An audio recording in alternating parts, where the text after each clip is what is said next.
London, 1816. Beneath the glittering chandeliers of Pembroke House, the air shimmered with perfume, heat, and gossip.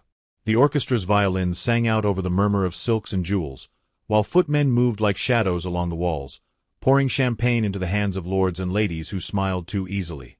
It was the Duke of Pembroke's annual winter ball, an evening expected to dazzle, command, and preserve the fragile theatre of aristocratic peace.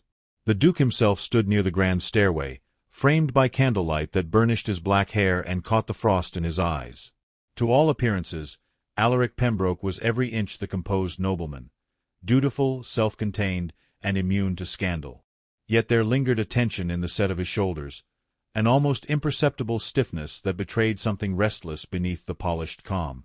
He had danced through the years as though each season were a duty performed on behalf of his ancestors, never for himself. Even now, surrounded by the echoing laughter of London's elite, his gaze was detached, until a sudden hush fell through the hall. The orchestra faltered, the laughter thinned, and the crowd turned toward the entrance. The double doors had opened, and in their frames stood a woman who, by her mere presence, silenced an empire of whispers. Lady Evelyn Harcourt. She had been gone for a year, vanished into quiet exile after her family's disgrace and the scandal that followed her broken betrothal. Many had assumed she would never return. But there she was, her chin lifted, her expression unreadable, walking into the lion's den of London society as if the past had been nothing but a cruel dream. The candlelight caught the rose-pale shimmer of her gown, the simple elegance of it so at odds with the glittering extravagance of the others that it drew the eye all the more. Her hair, the soft color of chestnut warmed by gold, was swept up with precise restraint, a single loose curl trailing against her neck. No diamonds, no desperate display, only the quiet defiance of a woman who had learned the cost of pride. For Alaric, it was as if the world tilted. Every note of conversation, every flicker of movement around him faded into distance. He had imagined this moment countless times since their separation, yet no fantasy had prepared him for the reality. The sight of her alive, changed, untouchable. The memory of her laughter, the tremor of her hand in his, the scent of garden roses at twilight, all of it flooded back with unbearable clarity. His breath caught in his chest, unsteady for the first time in years. Evelyn's eyes swept across the room, calm as glass. When they found his, there was no visible start, no trembling lip, no flinch. Only recognition, and something colder beneath it. She inclined her head with polite acknowledgment, as though greeting a distant acquaintance, and turned away to exchange a word with the Queen's lady-in-waiting, who had escorted her into the hall. The Duke's composure cracked, just enough that his glass trembled slightly in his hand. A few nearby guests noticed, though they pretended not to. Society was merciless in its silence. Across the room, murmurs began to stir like the soft rustle of wings. "Lady Harcourt, imagine the nerve," someone whispered behind a fan. "After all that business with her father and the Duke. She looks unwell. No, better, stronger. Pity. He could have had anyone." Words swelled and scattered, each one striking Alaric like a subtle blow. Yet he did not move. He merely watched her, a statue trapped in its own shadow. Then the musicians resumed, uncertainly, as if afraid to offend the strange stillness that had taken hold. The next piece began, a waltz. Not just any waltz, but their waltz, the one they had danced the night he first asked for her hand. The irony struck like a cruel jest from heaven. The rhythm wound its way through the hall, sweet and slow, the violins rising in melancholy beauty. Evelyn's gaze flickered, just for a moment, and he saw it, the ghost of that night reflected in her eyes. Then, before he could approach, a tall young gentleman stepped from the crowd and bowed before her. Lord Ashton Greville, the Queen's cousin, newly returned from abroad and freshly enamored with scandal. He smiled with calculated charm and asked, loud enough for all to hear, "May I have the honor of this dance, Lady Harcourt?" There was a pause, a heartbeat where Alaric felt the universe tighten around them. Evelyn's lips parted slightly.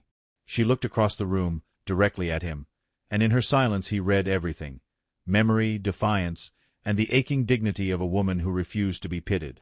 She smiled, graceful, poised, devastating. "You may, my lord." The words were simple, but they broke something inside him. As Grieville led her toward the floor, the crowd opened like a sea of glittering spectators.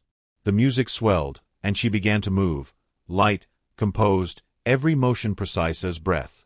She danced as though she were untouchable, as though humiliation and heartbreak had been sculpted into armor. Alaric stood motionless, each turn of her gown slicing through the distance between them, each step reminding him of what he had destroyed. He could see it in the smallest details: the lift of her chin, the perfect control of her smile, the slight trembling of her hand as she turned. She was no longer the girl who had once waited for him beneath moonlit gardens. She had become something else entirely, a woman forged by disgrace and silence, who had learned that dignity could wound as deeply as love. The waltz ended, and applause rippled softly through the crowd. Lord Grieville bowed, Evelyn curtsied. Her eyes met Alaric's once more, cool, unreadable.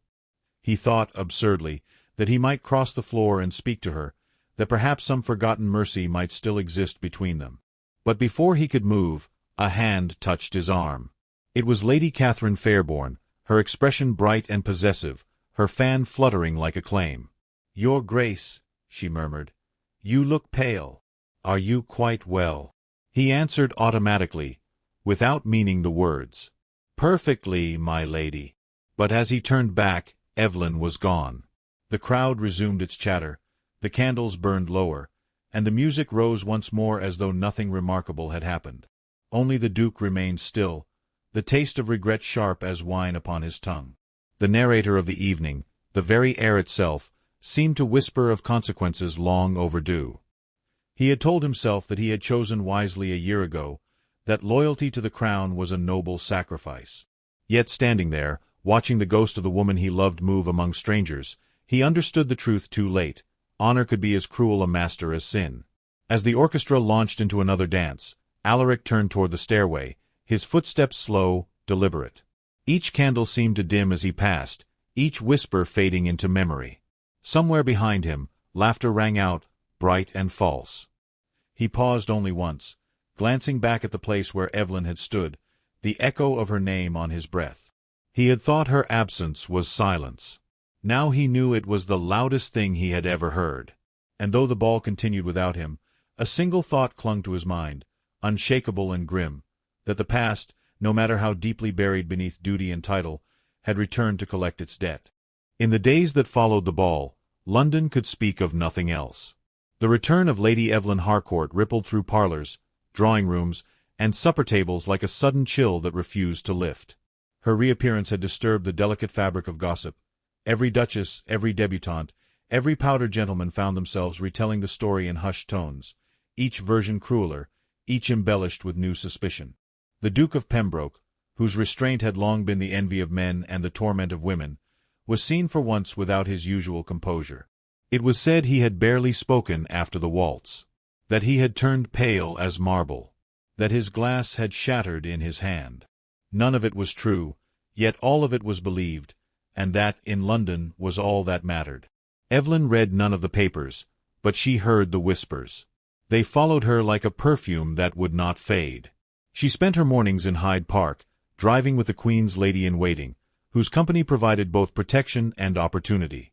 The world stared as her carriage passed, heads turning beneath parasols and top hats. Some admired her courage, others smirked behind gloved hands. But Evelyn sat straight-backed, unbothered, her eyes fixed on the horizon. A year ago, those eyes had wept until salt burned them dry. Now they gave nothing away. Still, there were moments when the facade faltered. Alone in her rented townhouse on Hanover Square, she allowed herself silence. Real silence, the kind that pressed against the ribs. There, upon her desk, lay a parcel that had arrived without a name. Within, wrapped in plain linen, was a silver locket. She knew it instantly. She had once carried it next to her heart. Inside, she found a single pressed rose, brown with age but carefully preserved. Her breath trembled. The rose had been plucked the night he had sworn eternal devotion, before the crown intervened and shattered their future. The handwriting on the card, no signature, only a single line, was his. For what cannot be forgotten. Evelyn closed the locket and pressed it to her lips, though she did not weep. She placed it in the drawer of her escritoire and locked it. To acknowledge it was weakness, to ignore it was agony. But she had learned that love, once betrayed, must be treated as an illness, something one could manage, never cure. Alaric, meanwhile, endured his punishment in daylight. His household, his peers, even the royal court noticed the strain. Lady Catherine Fairborn, his intended in all but name, began to linger in his company with greater insistence, a constant reminder of alliances he could no longer stomach. The Queen herself, in quiet conversation, reminded him that the stability of his dukedom depended upon prudent choices. Every word of caution pressed upon him like a manacle. 4 years, he had worn duty as armor.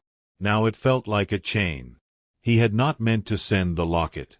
It had been impulsive, a gesture born of sleeplessness and wine, of watching rain blur the glass of his study window until he could almost see her face reflected there. Yet once it was gone, a kind of calm followed. He told himself it changed nothing. He told himself he would not see her again. Fate, however, has little respect for resolution. One afternoon, as a spring rain began to fall across the city, Alaric found himself walking near St. James's Chapel, cloak drawn against the chill. A carriage halted ahead, its wheels slick with rain. Evelyn stepped out beneath a black umbrella, her face half-shadowed, her gown modest but elegant. She had come to visit the chapel's archives, or so he would later learn, but in that moment all thought fled him. He approached before he could reconsider, the soft hiss of rain filling the silence between them. "Lady Harcourt," he said, removing his hat. She paused. "Your Grace." Her tone was level, unflinching. "I did not expect—" "Few ever do," she interrupted, her eyes meeting his without a flicker. He hesitated, then extended his umbrella toward her. "At least allow me this small courtesy. The weather has no sense of decorum." She glanced at the umbrella, then at him. "I have endured worse storms," she said quietly. His lips curved faintly. "If pride were armor, my lady, yours would make even the angels retreat." "And if regret were chains," she replied, "you would not walk so straight." For a moment, neither spoke. The rain beat softly on the cobblestones, their reflections shimmering together in the puddled street. Then she inclined her head. "Good day, Your Grace." She turned and vanished beneath the chapel archway, leaving him alone with the rain and the echo of everything he had not said. By evening, the encounter had already become rumor. Servants whispered, letters flew, and within a day, the Tun had chosen its interpretation.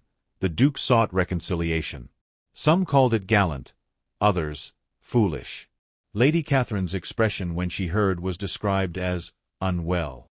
The Queen's court, ever alert to emotional scandal, stirred like restless birds. Then came the letter. It appeared in the London Gazette 3 days later, and signed, cruelly written, claiming that Lady Harcourt had once written to the Duke in desperation, pleading for him to renew their engagement.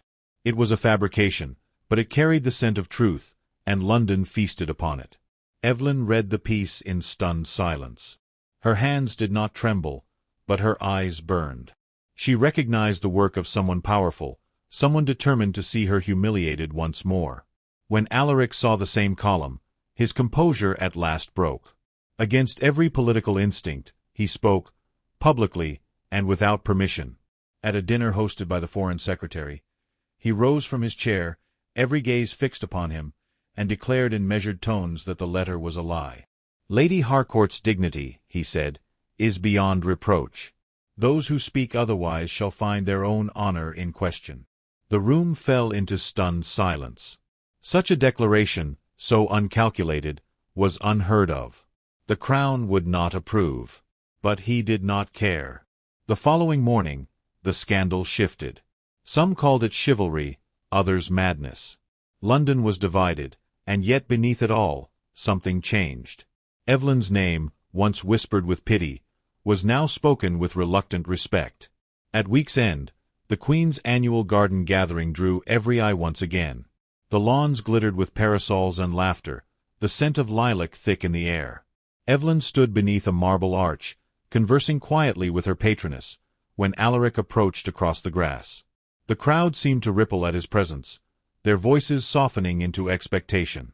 He stopped before her and, without hesitation, offered his arm. The gesture was simple, yet it silenced the garden. For one breathless moment, every gaze turned toward them, the fallen lady and the duke who had once forsaken her. Evelyn's pulse quickened. The memory of their last touch burned in her chest. To accept would mean surrendering pride. To refuse would mean denying what her heart still betrayed in its trembling. She hesitated, lips parted, the world suspended around them. Then softly she said, "The past has long arms, your grace. Are you certain you wish to be caught by it?" His voice, low and steady, carried only for her. "If it means it leads to you, I am certain of nothing else." The murmur of the crowd returned, curious, speculative, alive with wonder. Evelyn's fingers hovered above his sleeve, then fell away, choosing neither acceptance nor rejection. She inclined her head instead, a gesture of acknowledgment rather than surrender. The restraint between them burned hotter than any touch. As he withdrew, the narrator of fate might have smiled. For in that moment, under the polite applause of high society, the true scandal was not in what was said, but in what remained unfinished. And the game between pride and longing had only just begun. The grand chandelier above glowed like captured starlight, its prisms scattering gold across the marble floor as music from the string quartet swelled. The Duke of Wycliffe, Julian Ashford, 31 years of restraint and rebellion in equal measure, stood at the threshold of the ballroom, his gloved hands locked behind his back. He had attended hundreds of such gatherings, yet this one felt like stepping into a battlefield where memory itself was his enemy. The rustle of silk, the scent of lavender and wine, every detail struck a nerve long numbed by pride. For across the room, near the towering windows draped in crimson velvet, stood Lady Eleanor Whitcomb. She was 23 now, no longer the shy debutante who had trembled when he once whispered promises beneath an oak tree at dawn. The year apart had changed her. Her gaze no longer sought him. It evaded, measured, and dismissed him with the poise of a woman who had learned pain's lessons well. Her gown shimmered in shades of pale rose, and her laughter, light, practiced, careful, carved through him like glass. Julian could not look away. The hall, filled with murmurs and fluttering fans, seemed to pause as their eyes met for the first time since the night he had ended everything. The silence between them was deafening, though music played on. He took a step forward, his boots echoing faintly against marble, the same rhythm that had carried him through war and parliament alike. He had thought himself untouchable since the scandal. Cold logic and duty had guided every decision. Yet in her presence, all reason slipped away. Eleanor inclined her head slightly, polite but distant, and turned toward the Earl of Redmere, a man younger than Julian, eager, and entirely undeserving in his eyes. Redmere's hand brushed hers, a subtle touch that spoke of interest, perhaps even intention. Julian's jaw tightened. Every instinct told him to walk away, to let the past remain buried beneath pride. But something in her stillness called to him. He crossed the room. The murmur shifted, and a few heads turned. After all, it was not often the Duke of Wycliffe sought conversation with anyone at such gatherings, let alone the woman whose engagement he had broken without explanation. He bowed slightly. "Lady Eleanor," he said, voice smooth but lower than usual. Her reply came without hesitation. "Your Grace." A faint smile touched her lips, polite and cool. "It has been some time." "Too long," he murmured, though he knew how inadequate the words were. The orchestra shifted to a waltz. Couples began to move, lace and black coats swirling beneath the chandeliers. The sight brought a memory flooding back, that night in the rose garden, her laughter mingling with the rain, when he had promised her forever. And then, only days later, the letter he had sent, 3 lines that ended it all. He offered his hand. "May I?" She hesitated. Her eyes, clear gray with flecks of silver, searched his face, perhaps for remorse, perhaps for deceit. Finally, she placed her hand in his. The warmth of her skin beneath the glove stirred something dangerously human in him. They stepped into the dance. The waltz began slowly, the rhythm deliberate, measured like confession. Their movements fell into instinct, as if time had not existed between them. "You've changed, Julian," she said quietly, eyes fixed on his shoulder. "War has that effect," he replied, voice softer. "And regret." "Regret?" she echoed, a faint laugh escaping. I had thought the Duke of Wycliffe incapable of such a sentiment. He felt the sting of truth in her tone. I was, he admitted, until I realized what I had thrown away. Her gaze flickered toward him, a flash of vulnerability swiftly concealed. You had your reasons, I'm sure. The gossips said ambition. Others said fear. It was neither. His grip tightened slightly, then softened. It was duty. My father's estate was crumbling. The only way to secure it was through a marriage of fortune. And so you chose one, she said quietly, bitterness beneath the poise. I chose ruin instead, he said, and she looked up sharply. I could not go through with it. I left England before the season ended. Perhaps I thought distance would silence what I felt. Her breath caught, though she masked it well. And now you return to what? Reclaim a woman whose heart you shattered as though it were your right. No, he said, shaking his head slightly. I return to beg forgiveness. The words hung between them, heavy and trembling. Around them, laughter and music blurred into a distant hum. For a heartbeat, she faltered in the step, and his hand steadied her instinctively. The contact was electric, unwelcome yet undeniable. He could feel the tension in her every movement, the war between memory and dignity. When the music slowed, he released her hand, though it took effort to do so. Eleanor, he began, but she turned slightly away. Don't, she whispered. Not here. The music ended. They bowed, detached, composed. Applause filled the hall, masking the tremor in her voice.